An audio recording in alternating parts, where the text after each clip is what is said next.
20वीं सदी में एक ऐसा पल आया जिसने कह सकते हैं कि इंसानियत का भविष्य ही हमेशा के लिए बदल दिया। एक ऐसा लम्हा जब इंसान ने खुद को तबाह करने की ताकत हासिल कर ली। तो आज हम हिरोशिमा और नागासाकी पर हुई बमबारी की कहानी को समझने की कोशिश करेंगे। इतिहास में कुछ तस्वीरें ऐसी होती हैं ना, जो दिमाग में छप जाती हैं, और ये जो दो जापानी शहरों पर उठे मशरूम के बादल हैं, ये उन्हीं में से एक हैं। ये सिर्फ धुआं नहीं था, ये एक नए बेहद खतरनाक परमाणु युग की शुरुआत का ऐलान था। और यहीं पर सबसे बड़ा सवाल खड़ा होता है कि आखिर दुनिया के सबसे घातक हथियार का इस्तेमाल एक बार नहीं बल्कि दो बार क्यों किया गया। चलिए इस ऐतिहासिक पहेली की तह तक चलते हैं। तो सबसे पहले बात करते हैं पहले हिस्से की, युद्ध का अंतिम चरण। देखिए 1945 की गर्मियों तक यूरोप में जंग तो खत्म हो चुकी थी, लेकिन प्रशांत महासागर में जापान का साम्राज्य अब भी बहुत बड़ा था। जैसा कि हम इस नक्शे में देख सकते हैं, मित्र देशों की सेनाएं धीरे धीरे आगे तो बढ़ रही थीं, पर हर जीत की बहुत भारी कीमत चुकानी पड़ रही थी, क्योंकि जापानी सेना का जो प्रतिरोध था वो बहुत ही ज्यादा क्रूर था।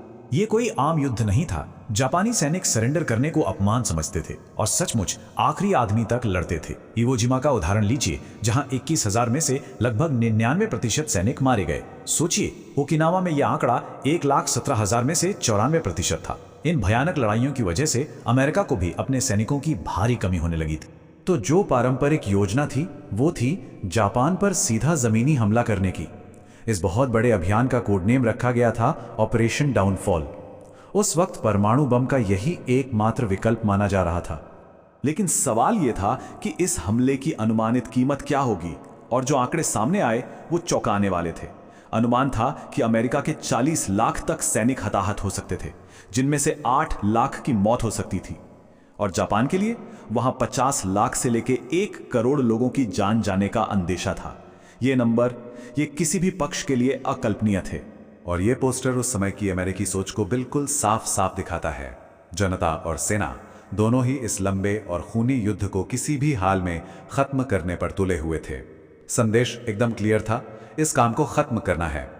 अब आते हैं दूसरे हिस्से पर, एक गुप्त हथियार। इसे नाम दिया गया मैनहट्टन प्रोजेक्ट। ये इतिहास के सबसे बड़े और सबसे सीक्रेट वैज्ञानिक प्रोजेक्ट्स में से एक था। इसका एक ही मकसद था, पहला परमाणु बम बनाना।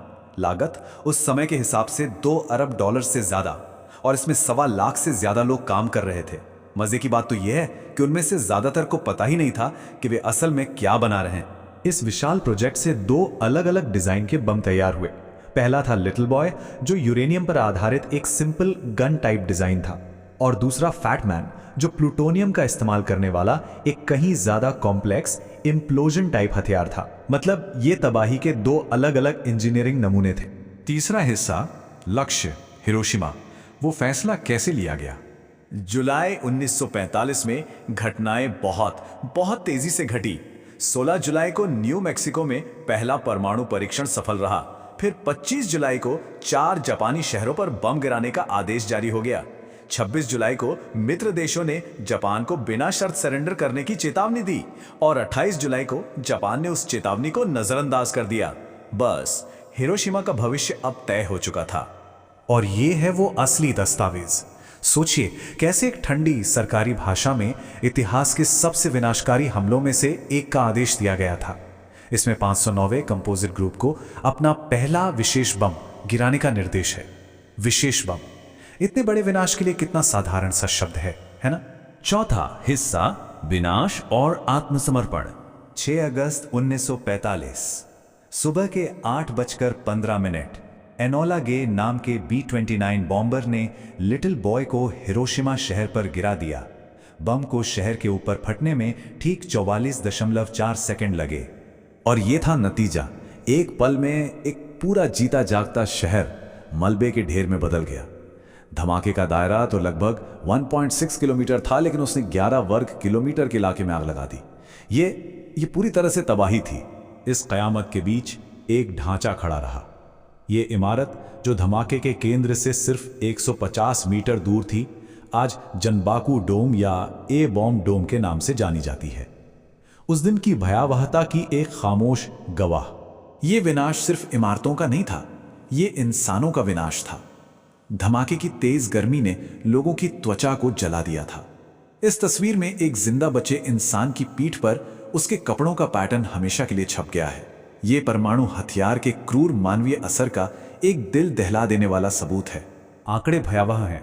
हिरोशिमा में पहले ही दिन 70 से 80 हजार लोगों की मौत हो गई। लेकिन ये तो बस शुरुआत थी। साल के अंत तक जलने और रेडिएशन की वजह से मरने वालों की संख्या बढ़कर 1,66,000 तक जा पहुंची। नागासाकी में भी हजारों और जाने गईं। हिरोशिमा के सिर्फ 3 दिन बाद नागासाकी पर दूसरा बम गिरा दिया गया। अब सवाल उठता है कि इतनी जल्दी क्यों? क्योंकि अमेरिकी लीडरशिप यह साबित करना चाहती थी कि हिरोशिमा कोई अकेली घटना नहीं थी, बल्कि उनके पास ऐसे कई हथियार हैं। वे जापान को बिना किसी देरी के सरेंडर करने पर मजबूर करना चाहते थे। इसके 6 दिन बाद जापान के सम्राट ने सरेंडर की घोषणा की और द्वितीय विश्व युद्ध खत्म हो गया। और अब आखिरी हिस्सा, विरासत और बहस। और यहीं से वो बहस शुरू होती है जो आज तक जारी है। एक हेमा इसे एक भयानक जरूरत कहता है। उनका तर्क है कि इन बमों ने एक लंबे और कई ज्यादा खूनी जमीनी हमले को रोका, जिससे लाखों अमेरिकी और जापानी जानें बच गईं।